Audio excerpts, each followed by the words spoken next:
Au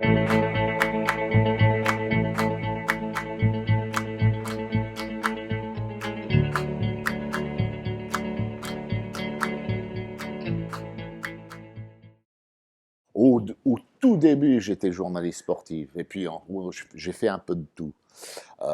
Donc, en Angleterre, j'étais producteur de télévision. Donc, je faisais des documentaires d'abord sur le sport. Ensuite, bon, j'ai fait la fiction en Angleterre. Et ensuite, les années 90, j'ai passé à Paris où j'ai produit les Maigret pour la télévision, pour France 2. Donc, déjà, avec les Simons, c'était des adaptations littéraires, si vous voulez.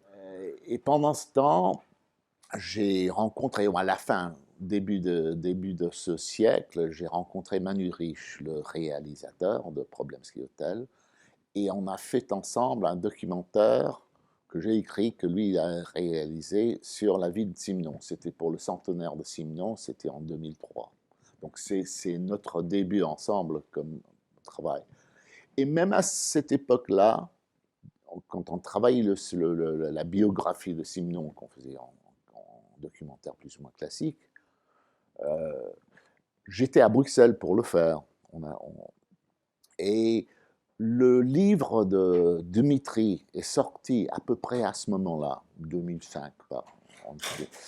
Et, euh, et Manu m'en a parlé du livre, et on circulait et on voyait les chercheurs d'asile dans la rue.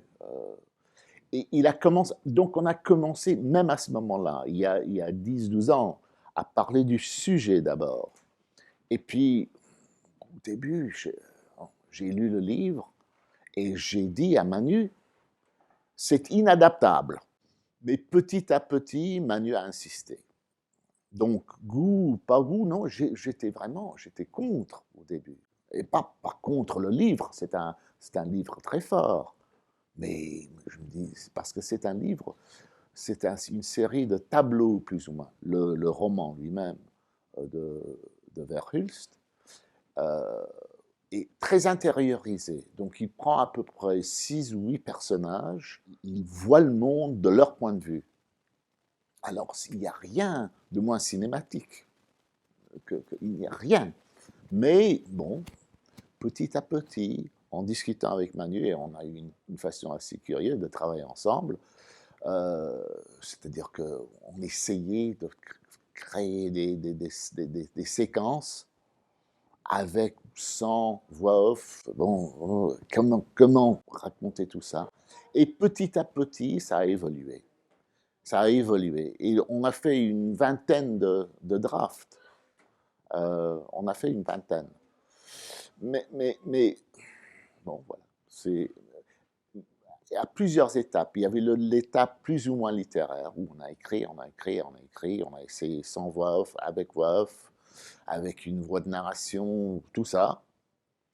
Euh, et puis, bon, on avait ce qu'on appelait le scénario, c'était pas du tout le scénario, mais ensuite on a fait un casting.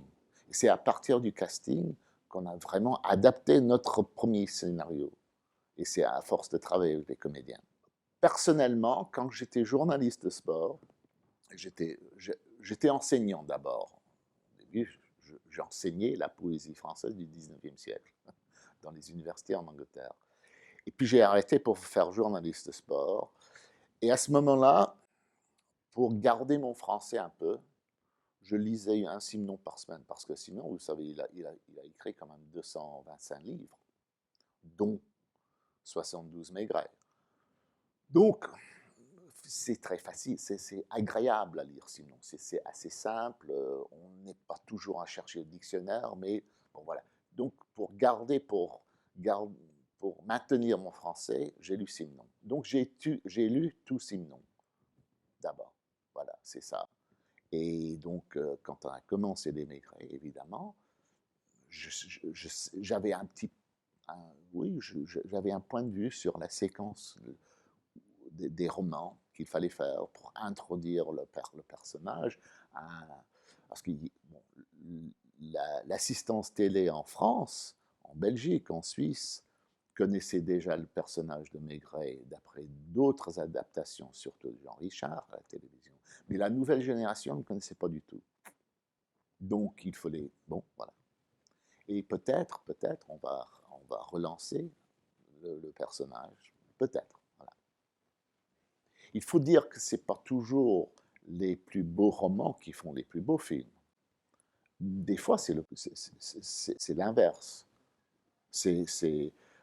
Et d'ailleurs, il y a certains auteurs, j'ai prononcé plutôt le bon inadaptable, il y a certains auteurs, par exemple le Joseph Conrad en Angleterre, qui est plus ou moins inadaptable.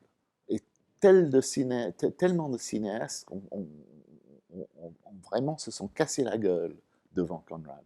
Parce que ça existe, c'est tellement littéraire, c'est tellement serré qu'on ne peut pas l'adapter dans un autre médium. Et on a eu beaucoup de chance avec Dimitri, le romancier, qui nous a soutenus et qui nous a même poussé à aller plus loin et d'aller au-delà de son roman.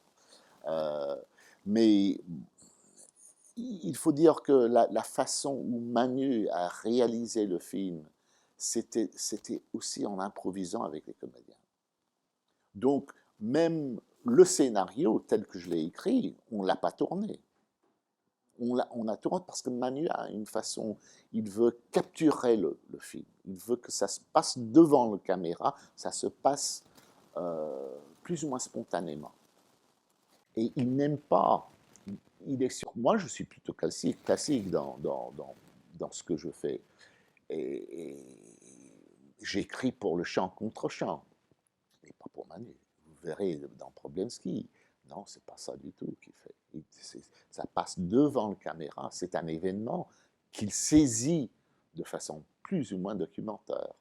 Et donc, l'adaptation a continué dans le casting, dans les salles de répétition, et même le jour même du tournage. Chaque jour, Manu, bon, n'allez pas dire je veux que les choses suivantes se font. Non. C'était une façon de créer une atmosphère et de dire aux comédiens, ben, partez. Ben, je crois qu'il fallait, et Manu là, il fallait un esprit tout à fait ouvert. Donc, le roman, les personnages n'ont pas la même nationalité ou les mêmes origines que dans le film. Et pour moi, c'est une question de dialogue, parce que chaque personnage a sa façon de parler ce qu'on appelle le langage du film. Moi, je l'appelle le Pidgin European. Voilà, c'est le langage des gens qui ont tous une langue maternelle différente. Mais donc, ils sont obligés de s'exprimer dans une langue qui n'est pas la leur, à base plus ou moins de l'anglais, plus ou moins. Mais chaque comédien avait sa façon de parler l'anglais. Donc, il fallait l'écouter. Il fallait que je travaille, moi, les dialogues avec chaque comédien pour respecter son langage à lui. Ça, c'était assez compliqué. Mais au moins, on l'a fait à partir d'un casting. Donc, on a pris un comédien qui nous racontait sa vie ou la vie de ses parents. Et même ça, on l'a mis dans le scénario. C'est les comédiens qui ont écrit le film avec nous. Voilà, c'est un peu ça. Et donc, est-ce qu'on a adapté le roman selon l'évolution de la situation politique, le contexte? Non, pas tellement. Voilà. Et je pense, et je tiens à dire cela, que le processus d'adaptation à tous les niveaux, du roman en scénario, du scénario en film, c'est comme un petit voyage qu'on fait. Et c'est un voyage de découverte. On ne sait pas où on va aboutir au début. On ne sait pas. Et voilà. Donc nous sommes là à ce moment-ci.